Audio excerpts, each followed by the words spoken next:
Bab 271. Gak apa-apa. Ayah kangen aja tidur bareng Naufal.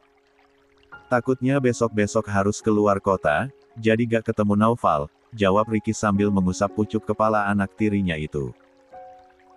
Oke deh, ayah. Naufal mengacungkan jempol tangannya pada Ricky. Ricky tersenyum sumringah. Ia berharap rencananya malam ini berhasil.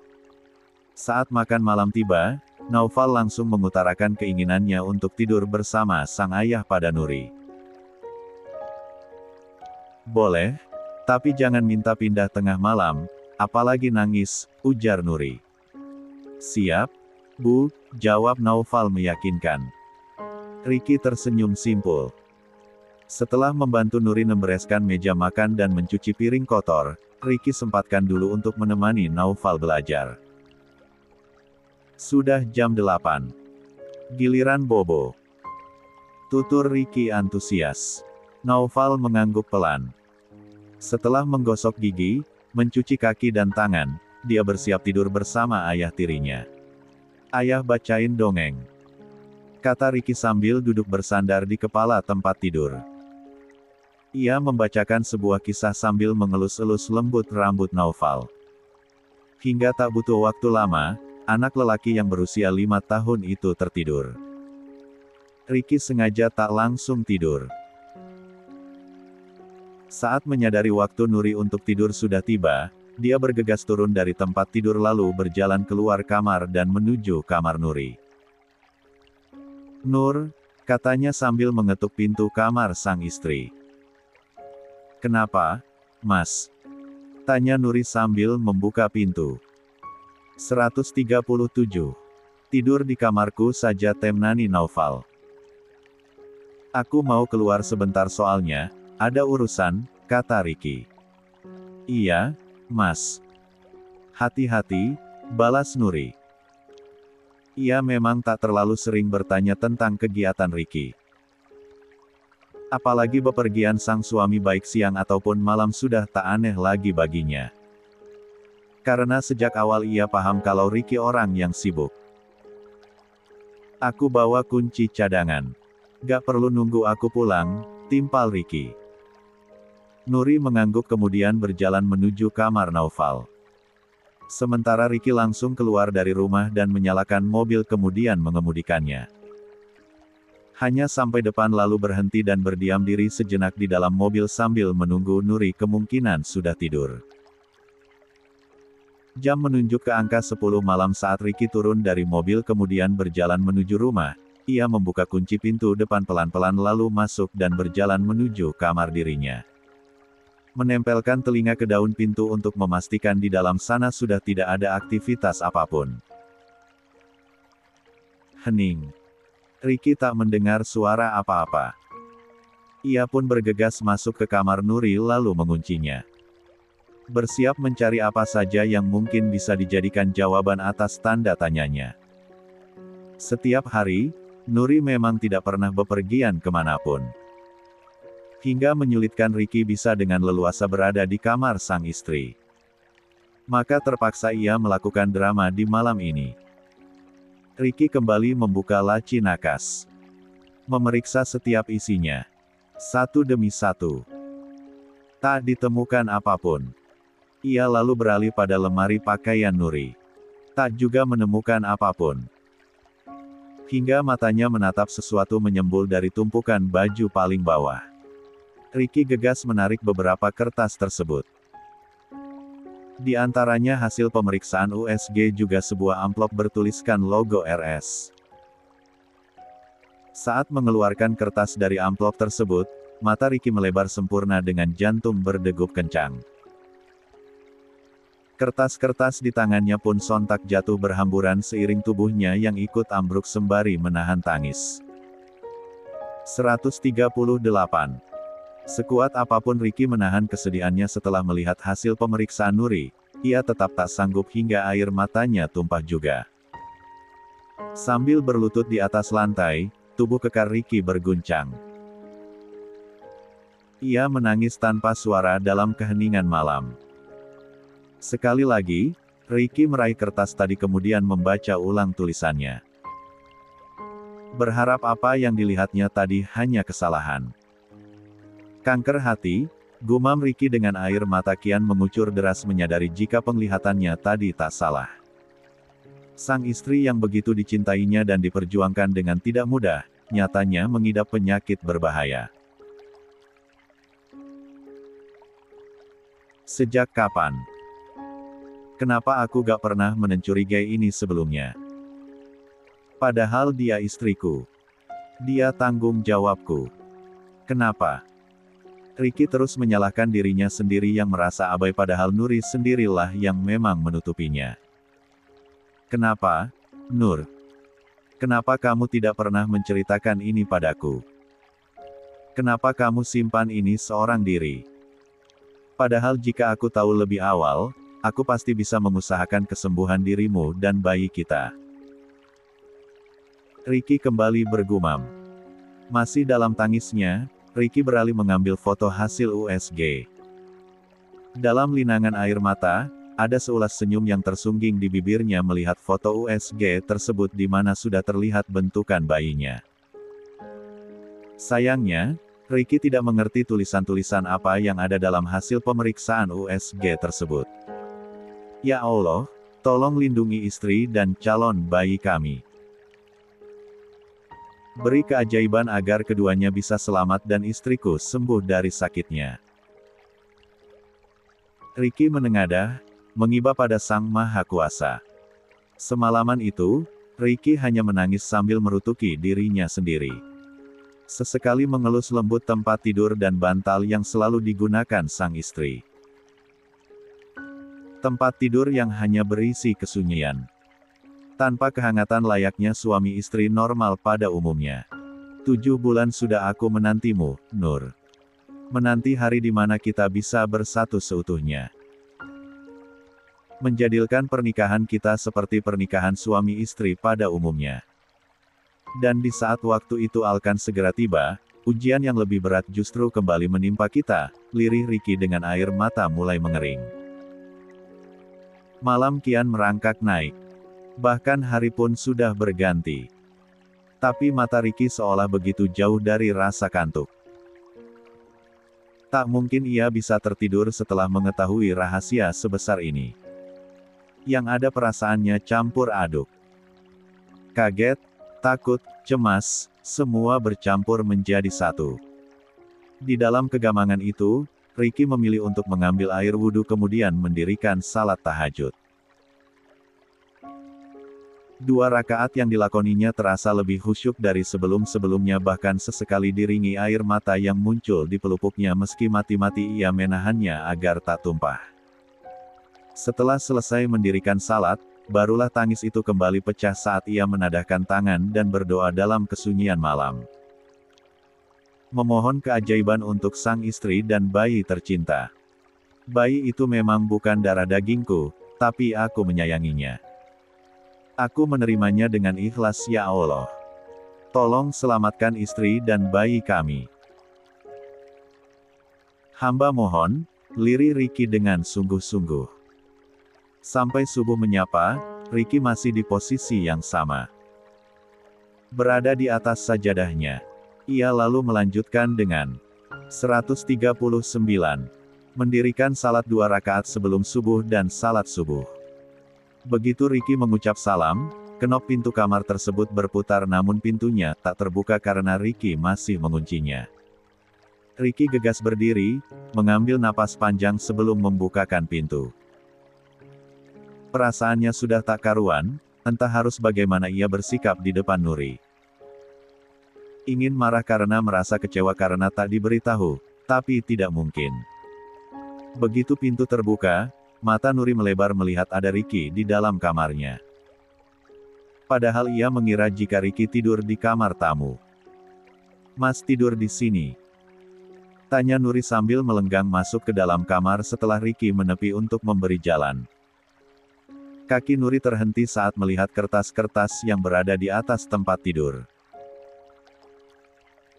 Ia mengambil napas panjang sebelum akhirnya berbalik dan menatap Ricky yang masih berdiri terpaku. Mas menggeledah kamarku? Tanya Nuri. Antara malu, tapi juga ada sedikit kelegaan. Iya. Ricky menyahut pendek dengan tenggorokan tercekat. Sejak kapan? Lanjut Ricky sambil melangkah mendekat. Mengikis jarak antara dirinya dan Nuri. Kedua tangannya memegang bahu sang istri erat.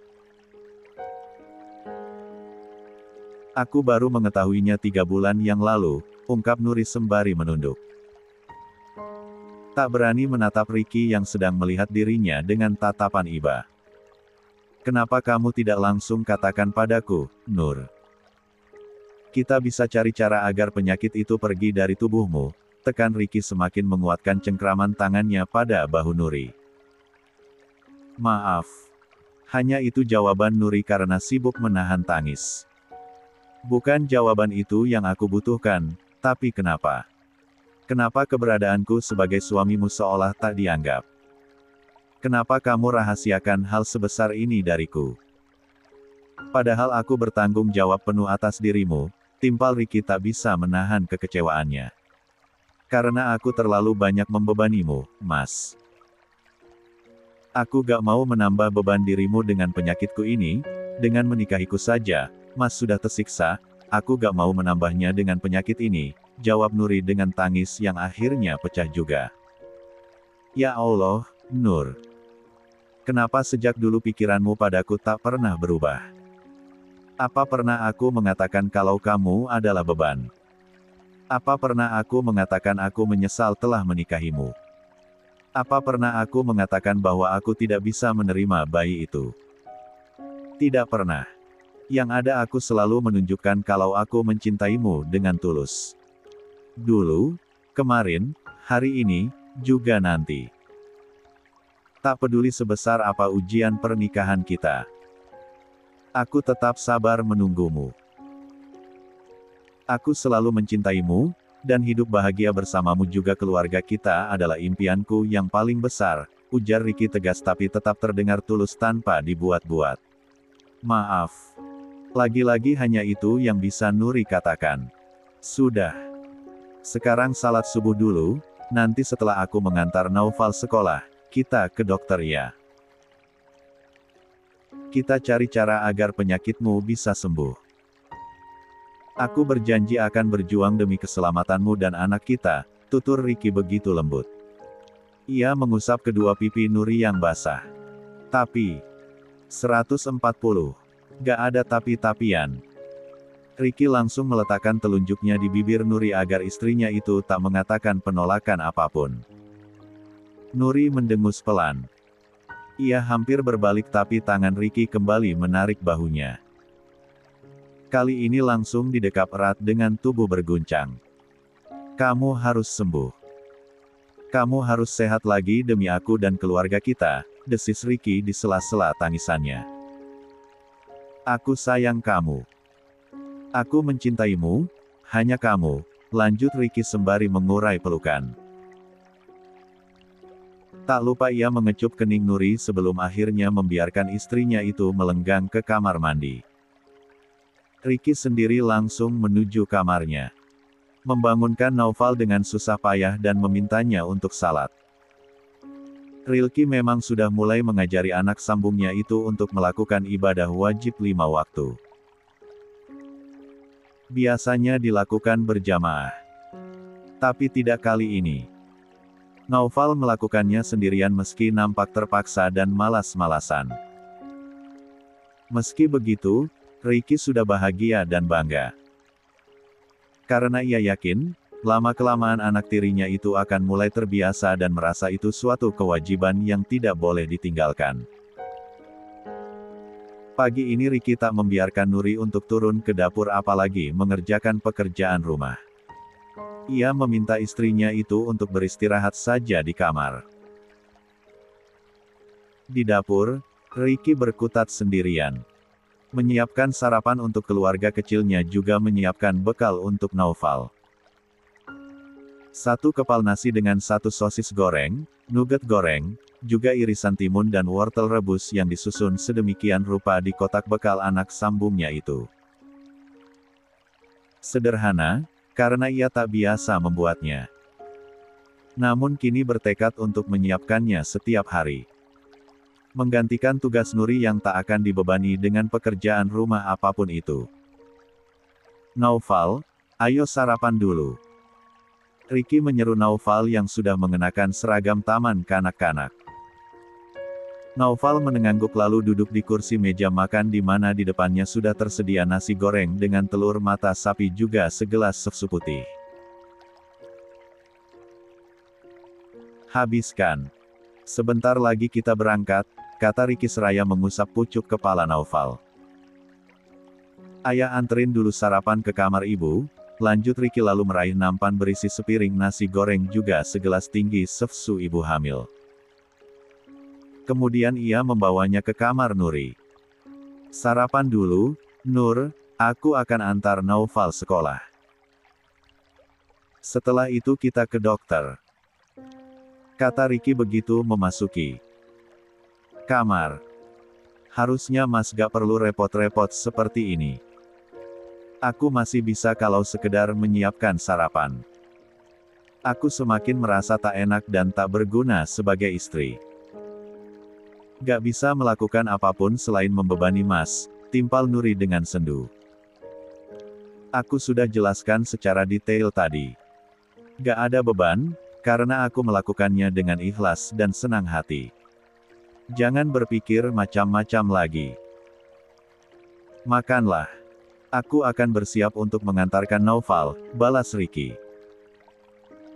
Setelah mengatakan itu, ia kembali lagi menghampiri Naufal yang masih berada di meja makan. Ibu mana? Iya. Aku mau disuapin, kata Naufal manja. Ibu di kamar, gak enak badan. Naufal disuapin ayah aja ya. Balas Ricky, ia duduk di samping anak sambungnya itu kemudian mulai menyuapi Naufal. 1 suap, 2 suap, hingga lebih dari 5 suap nasi goreng sudah masuk ke mulut Naufal. Anak lelaki berparas tampan itu kemudian mendorong pelan sendok yang Ricky sodorkan. 141. Sudah, katanya sambil menutup mulut. Ya sudah, yang penting sudah ada makanan yang masuk, timpal Ricky. Ini susunya diminum dulu, lanjutnya sembari menyodorkan segelas susvi yang mulai hangat. Sekarang ambil tas lalu pamit dulu sama ibu. Ayah mau panaskan mobil di depan, lanjut Ricky. Naufal mengangguk dan segera turun dari kursi. Kaki kecilnya melangkah cepat menuju kamarnya. Sementara Ricky langsung ke depan untuk membawa mobil yang masih di luar pagar rumahnya. Kemudian membawanya kembali ke halaman rumah. Harusnya kamu istirahat saja di kamar, Nur. Protes Ricky begitu melihat Nuri keluar untuk mengantar Naufal sampai ke teras. Aku gak apa-apa, Mas. Toh setiap hari juga masih bisa beraktivitas dengan normal, balas Nuri. Tapi setelahnya kamu akan muntah-muntah lalu harus beristirahat cukup lama karena kelelahan, timpal Ricky. Nuri terdiam.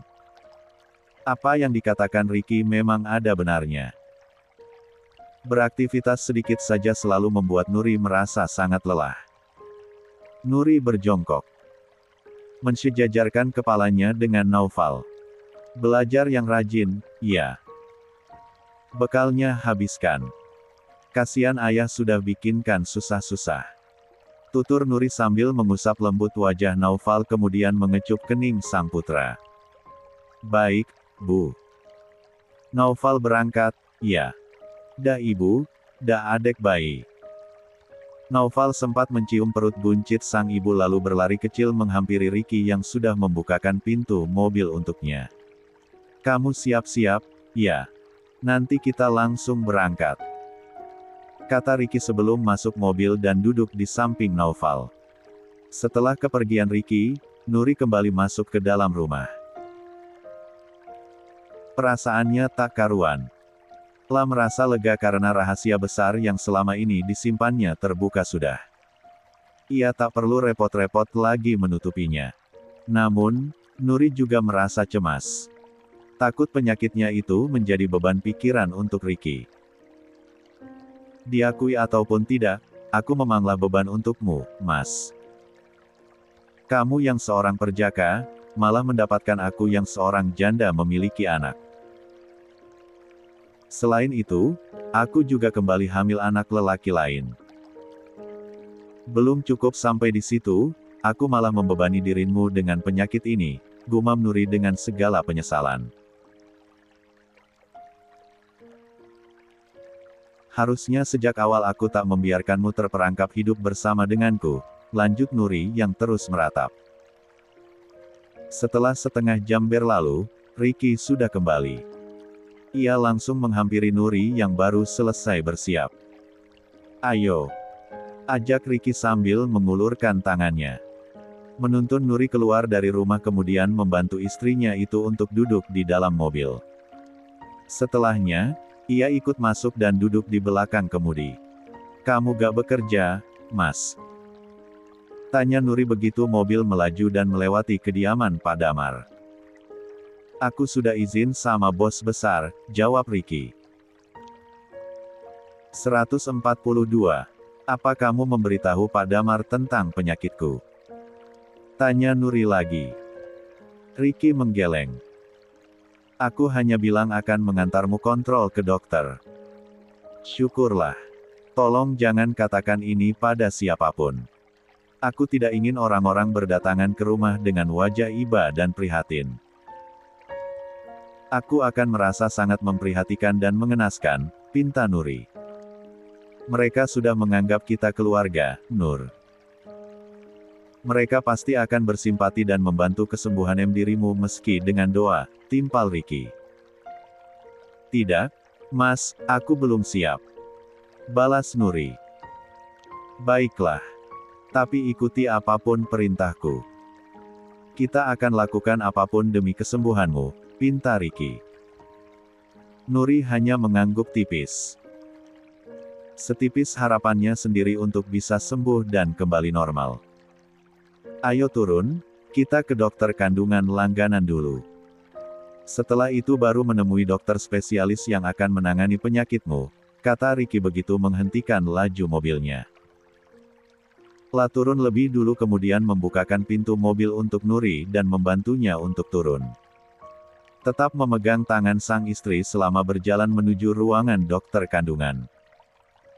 Setelah menunggu nomor antrian mereka dipanggil, akhirnya nomor mereka disebut juga. Dengan bersemangat, Ricky mengajak Nuri untuk masuk ruang pemeriksaan. Dokter kandungan yang biasa memeriksa Nuri sempat tertegun melihat kedatangan pasien yang baru kontrol beberapa hari ke belakang itu. Namun ia langsung tersenyum begitu melihat Ricky ada mendampinginya. Saya senang akhirnya Anda datang bersama suami, kata dokter. Silakan duduk. Lanjutnya ramah. Saya minta maaf, Dok. Beberapa bulan ke belakang saya membiarkan istri saya datang seorang diri hingga saya tak mengetahui perkembangan bayi kami.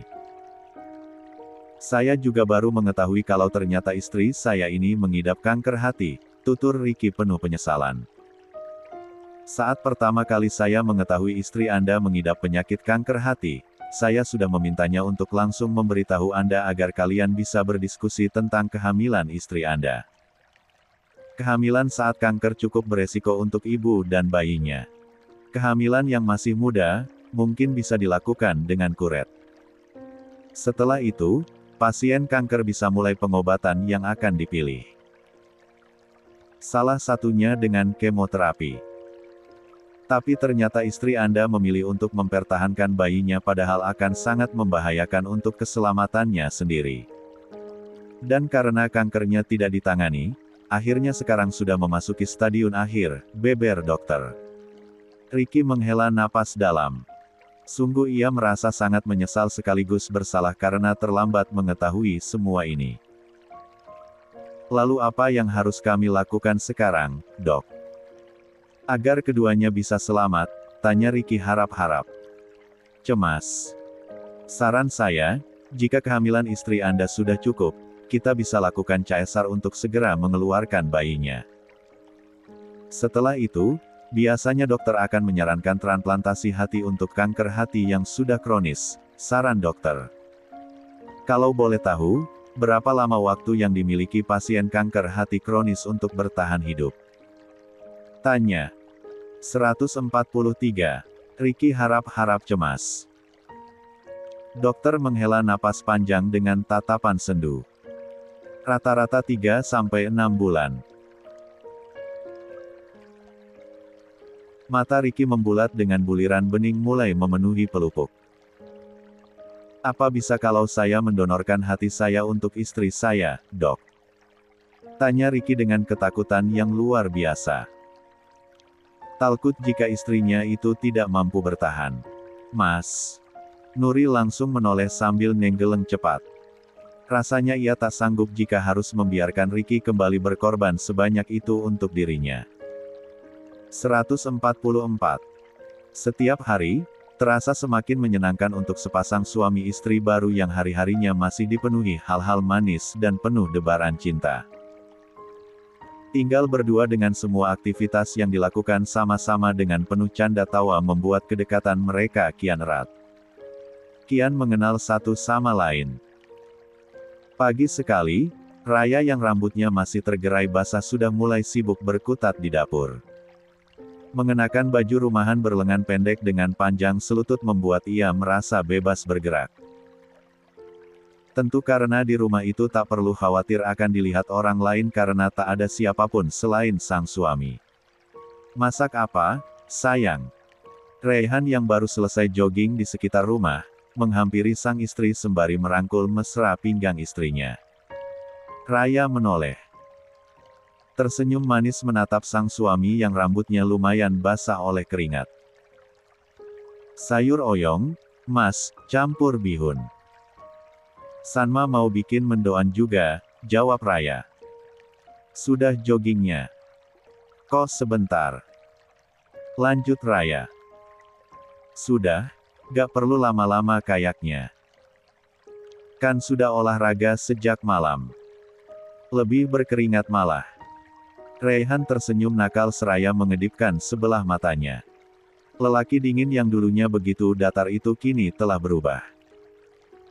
Menjadi suami romantis yang membuat Raya selalu merona.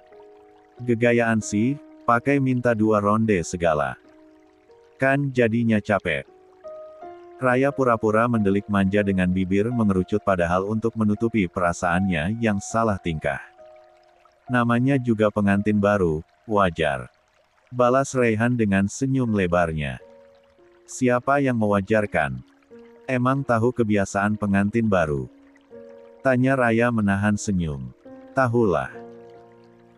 Dulu waktu aku di pesantren kan banyak ustadz yang sudah berumah tangga. Mereka juga manusia biasa yang sering berbagi cerita dan saling bercanda, jawab Raihan terlihat meyakinkan.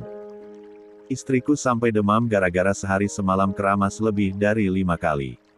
Gitu kata salah satu rekanku di sana. Raihan menirukan kata-kata dari temannya tersebut. Yang lain tiba-tiba ketawa. Ada yang geleng-geleng kepala. Kalau aku cuma garuk-garuk tengkuk aja, malu sekaligus risih, lanjut Raihan menjabarkan. Lagian yang gitu pakai diumbar segala. Malu-maluin aja. Kakak jangan loh, dosa. Timpal Raya sembari memutar bola mata. Enggak dong, sayang. Yang ada akunya malu. Cukup sama kamu aja. Mau itu bercerita, maupun praktek langsung. Iya gak? Timpal Raihan dengan menaik turunkan alisnya. Iya. Raya menyahut jaim. Udah ah. Gangguin mulu. Targa kelar-kelar nih masak, lanjutnya sembari mengaduk sayur di wajan yang hampir matang. Ya sudah aku bantuin. Biar buru-buru kelar, balas Raihan. Emang bisa? Raya bertanya ragu. Bisa dong, sayang. Masak doang. Di pesantren juga kan sering, timpal Raihan berbangga diri. Raya mengulum senyum. Ia lupa, lelaki yang menikahinya bukan orang kaya biasa. Tapi orang kaya baru yang 145. Dulunya hidup penuh dengan kekurangan.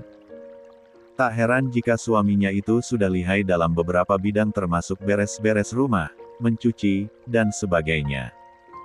Mau bikin mendoankan. Tinggal tuang tepung terigu, tambah garam, penyedap, campur air sampai kekentalannya pas, tutur Raihan sambil mempraktekkan apa yang diucapkannya. Jangan lupa colek dikit ke hidung istriku yang cantik ini, lanjut Raihan seraya menempelkan sedikit adonan tepung ke hidung Raya. Kak, pekik Raya dengan mata membulat.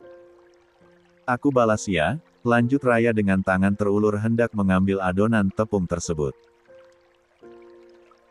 Raihan buru-buru menjauhkan mangkuk berisi adonan tepung dari Raya sambil tergelak renyah melihat paras cantik sang istri yang sedang ditekuk.